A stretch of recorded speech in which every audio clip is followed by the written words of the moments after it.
Hello everyone, welcome to the new video from Study Buzz. और बहुत सारे बच्चों के माइंड के अंदर एक क्वेश्चन ये चल रहा है कि सर हम इतने बड़े पैंडेमिक से निकले हैं, इकोनॉमिक सिचुएशन ऐसी हो गई है, तो क्या हमें एमबीए करनी चाहिए या नहीं करनी चाहिए। और अगर हम एमबीए करते हैं तो अब से 2-3 साल बाद फ्यूचर प्रोस्पेक्ट्स ऑफ एमबीए कैसे हैं, वो ब्राइट है या मार्केट सिचुएशन कैसी है, इस सब चीजों के बारे में हमें प्लीज थोड़ी सी इन्फॉर्मेशन दीजिए। तो इन सब चीजों के माइंड में रखते हुए आज की ये वीडियो बनाई जा रही है, जिसमें मैं आपको कंप्लीट इन्फॉर्मेशन देने वाला हूं कि अगर आप एमबीए करते हो अब से 2 साल बाद, 3 साल बाद, जब भी आपके एमबीए का कोर्स खत्म होगा, तो तब तक फ्यूचर प्रोस्पेक्ट्स ऑफ एमबीए के क्या रहेंगे, तब तक मार्केट सिचुएशन कैसी रहेगी। तो माय नेम इज अनुभव गुप्ता, लेट्स स्टार्ट। इससे पहले फ्रेंड्स हम स्टार्ट करें, आई वुड रिक्वेस्ट हुआ चैनल को सब्सक्राइब करके बेल आइकन जरूर प्रेस कर देना। एंड आप हमारे साथ हमारे इंस्टाग्राम पेज पे जरूर कनेक्ट हो सकते हो। ये हमारा इंस्टाग्राम पेज है studybuzz_education। यहाँ पे हम डेली बेसिस पे बहुत ही इंपॉर्टेंट कंटेंट पोस्ट करते हैं। एंड अगर आप स्टडी बस के पेनड्राइव कोर्स में एनरोल करना चाहते हो तो हमारी वेबसाइट है www.studybuzz.co.in। यहाँ जाके कंप्लीट डिटेल्स आपको पेनड्राइव कोर्स के बारे में मिल जाएगी। यहीं आप अपना ऑर्डर भी प्लेस कर सकते हो। और हर पेनड्राइव के साथ मिलता है आपको एक पोर्टल, जो कि एक तरीके की टेस्ट सीरीज होती है, जिसकी वैलिडिटी 31 मार्च 2022 तक होगी, जिसके अंदर आपको topic wise test, sectional test और ये सारे फुल लेंथ टेस्ट भी मिल जाएंगे। इसके अलावा आपको एक स्टडी प्लानर का भी फीचर मिलेगा, जिसके अंदर आप एक ऑर्गेनाइज मैनर के अंदर अपनी प्रिपरेशन कर सकते हो। अगर फ्रेंड्स मैं बात करूं कि मार्केट कंडीशन कैसी है पोस्ट पैंडेमिक, तो जब ये पैंडेमिक शुरू हुआ था तब बच्चों के माइंड के अंदर और सबके माइंड के अंदर था कि अब मार्केट सिचुएशन बहुत ही खराब हो जाएगी, फ्यूचर में सब कुछ डिस्ट्रक्शन होने वाला है। लेकिन अब ऐसा कुछ भी नहीं है। 1 साल से ज्यादा ऑलमोस्ट अब पैंडेमिक को होने वाला है। एंड अगर हम देखें तो बिल्कुल भी मार्केट सिचुएशन अब खराब हम नहीं कह सकते, कि बल्कि मार्केट सिचुएशन अब बहुत ज्यादा रिकवर कर गई है। Students might think that the scope of job opportunities post Covid 19 का जो पेंडेमिक रहा है might see a downfall, but ये सिनेरियो अब नहीं है। अगर हम बात करें एक एमबीए ग्रेजुएट की, उसकी इतनी ज्यादा रिक्वायरमेंट है, उसको डाइवर्सिफाइड फील्ड के अंदर, बिजनेसेस की डाइवर्सिफाइड प्रोसेसेस के अंदर उसकी रिक्वायरमेंट है। चाहे वो एचआर हो, चाहे वो मार्केटिंग हो, चाहे वो सेल्स हो, चाहे वो फाइनेंस हो, एनालिटिक्स हो, कंसल्टेंसी हो या कुछ और हो, ये सारे कुछ ऐसे मेजर डिपार्टमेंट्स हैं जहां पे एमबीए पर्सन की रिक्वायरमेंट, एमबीए होल्डर की रिक्वायरमेंट होनी ही चाहिए, यहाँ पे होती ही होती है। और इनके बिना ये डिपार्टमेंट्स प्रॉपरली फंक्शन नहीं कर सकते। So MBA graduates are the best possible choice to run a business without a shadow of a doubt. अगर बिल्कुल भी डाउट के बिना हम ये कह सकते हैं कि भाई बिना एमबीए के बिजनेस सर्वाइव नहीं कर सकते। और खासकर अब से आगे हम 2-3 साल के बाद के अगर बारे में बात करें,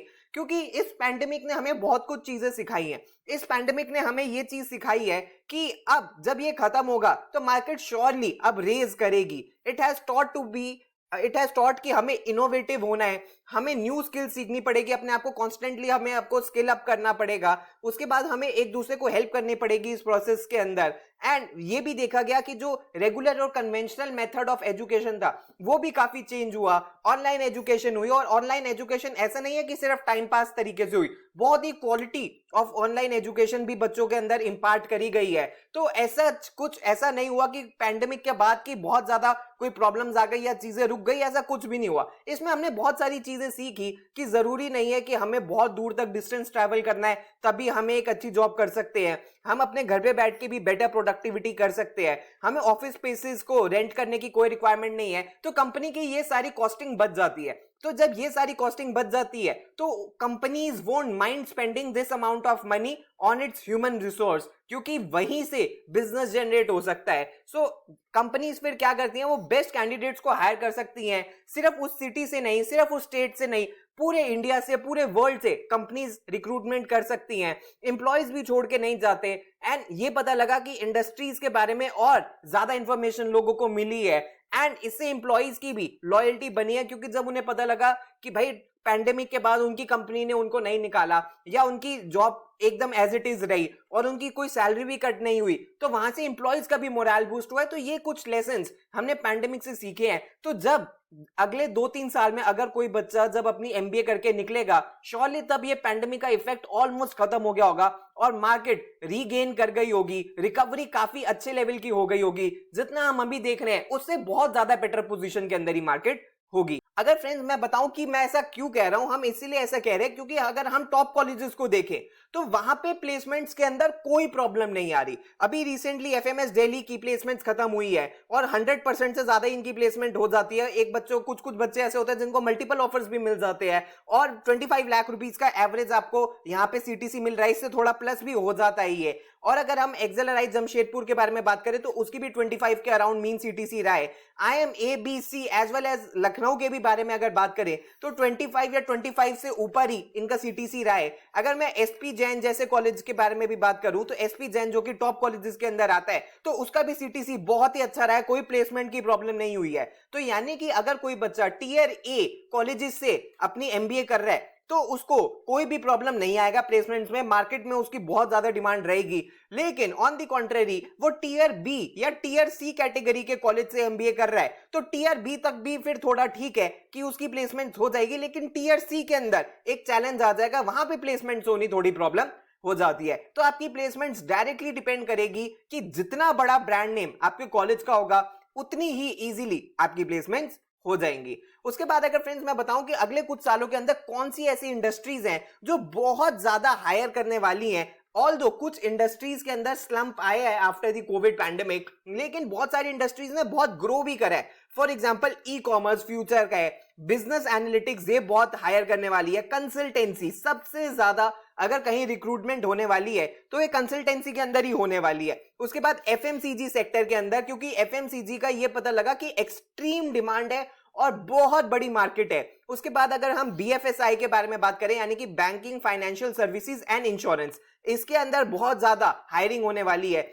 investment banking and private equity, यहां भी बहुत ज्यादा डिमांड है। ऑटोमोबाइल्स, अब आपके माइंड में आ रहा होगा कि सर ऑटोमोबाइल्स के अंदर कैसे, तो फ्रेंड्स अगर आप सर्वे देखो, ऑल्दो पैंडेमिक के टाइम पे ऑटोमोबाइल्स की सेल बहुत कम थी, लेकिन अब अगर आप नंबर्स देखो ऑटोमोबाइल्स की सेल सब्सटैंशियली बढ़ गई है, जबकि लोग वर्क फ्रॉम होम ही कर रहे हैं, लेकिन automobile sector is experiencing a very high growth phase. जो एकदम इसमें स्लम था वो बिल्कुल चेंज हो गया है। एंड इंफॉर्मेशन टेक्नोलॉजी, यहां पे भी बहुत ज्यादा हायरिंग होने वाली है। अगर हम फ्रेंड्स डिस्कस करें कि हम एमबीए क्यों कर रहे हैं, सबसे पहले हमें यह जानने की जरूरत है कि पर्पस क्या है एमबीए करने का। तो आपको एक गुड करियर स्टार्ट दे देता है, आपको wide scope of career development, आपको स्किल्स मिलती हैं। उसके बाद एक्सपीरियंस प्रोफेशनल्स जो होते हैं वो एमबीए का कोर्स लेते हैं ताकि वो अपनी शिफ्ट कर सके करियर में। खासकर ये वो बच्चे होते हैं जिनका एटलीस्ट 2 इयर्स तक का वर्क एक्स हो गया होता है और अब उनको लगता है कि अब उनको अपना चेंज करना है करियर के अंदर, वो आपको एक इनोवेटिव आउटलुक देता है एमबीए का कोर्स। उसके अलावा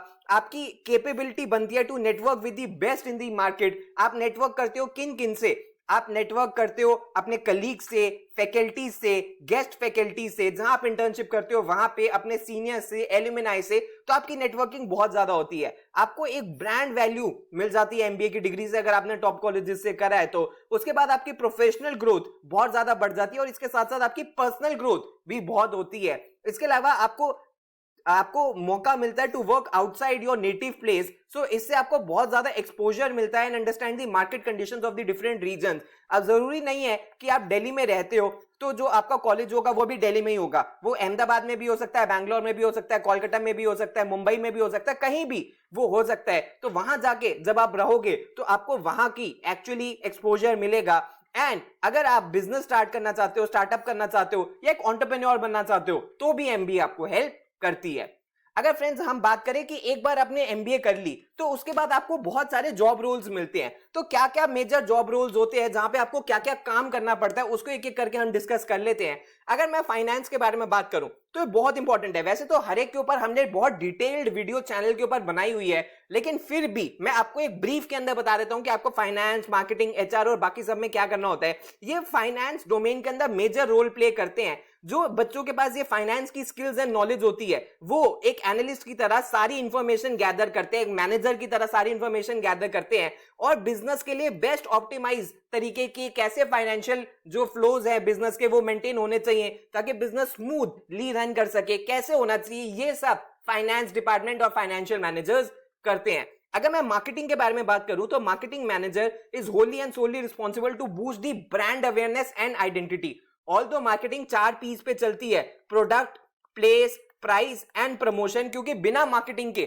बिजनेस एग्जिस्ट नहीं कर सकता। They are invaluable part of any organisation and they promote a brand by placing it to the right audience, जिसको हम प्रोडक्ट प्लेसमेंट भी कहते हैं। दे एंटाइज और दे एनकरेज और they boost the sales of the organisation no matter they are dealing with a product और service. अगर मैं एचआर के बारे में बात करूं तो लोगों को मैनेज करने का काम किसका है, वो एचआर का है। तो एचआर जो एनालिस्ट होता है they are responsible to solve human resource issues related to organisation, because जहां भी 4 लोग मिलकर काम करेंगे वहां पे कॉन्फ्लिक्ट्स भी हो सकते हैं, तो उन सबको मैनेज कौन करेगा? वो एचआर ही करेगा। They ensure that the employees must stick to the HR policies of the organisation. वो एक ब्रिज बनते हैं between the employees and the management, and वो परफॉर्मेंस इवैल्यूएशन भी करते हैं एम्प्लॉइज का।